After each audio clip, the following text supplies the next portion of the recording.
یا بدیو، بے مثال چیزوں کو ایجاد کرنے والا، جس شخص کو کوئی غم یا مصیبت یا کوئی بھی مشکل پیش آئے وہ 1000 مرتبہ یا بدیو السماوات والارض پڑھے، انشاءاللہ کشائش نصیب ہوگی۔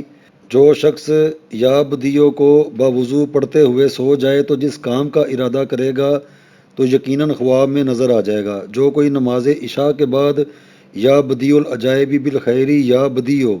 12000 مرتبہ 12 دن پڑھے گا تو جس کام یا مقصد کے لیے پڑھے گا وہ انشاءاللہ پورا عمل ختم ہونے سے پہلے حاصل ہو جائے گا۔ کسی غم یا اہم حاجت کے لیے 70000 مرتبہ یا بدیو السماوات والارض پڑھے تو انشاءاللہ غم رفع ہوگا اور حاجت پوری ہوگی۔ جو کوئی اس اسم کا بکثرت ورد کرے گا اسے اللہ سبحانہ وتعالیٰ کی طرف سے علم و حکمت عطا کی جائے گی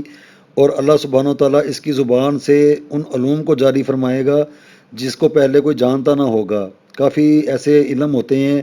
جس کے بارے میں انسان کو معلوم نہیں ہوتا تو اس کے اندر آسانی پیدا ہوتی جائے گی۔ یہ یا بدیو کو ورد کرنے والا ایک چارٹ ہے۔ اس کو سمجھنے کے لیے اسی ویڈیو کے شروع میں ایک چھوٹا سا کلپ ہے، اس کو دیکھ لیا جائے تو یہ آسانی کے ساتھ سارا سمجھ میں آ جائے گا۔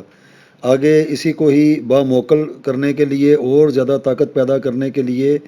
اتوار کے دن کا جو حاکم فرشتہ ہے یلساخا ایل 730 مرتبہ، پیر کے دن کا جو حاکم فرشتہ ہے فقزجا ایل 883 مرتبہ، منگل کے دن کا جو حاکم فرشتہ ہے حزدیہ ایل 1414 مرتبہ، بدھ کے دن کا جو حاکم فرشتہ ہے اجت سا ایل 73 مرتبہ، جمعرات کے دن کا جو حاکم فرشتہ ہے ہیاتا ایل 488 مرتبہ، جمعے کے دن کا جو حاکم فرشتہ ہے صفسا ایل 641 مرتبہ، ہفتے کے دن کا جو حاکم فرشتہ ہے تہب خا ایل 1010 مرتبہ۔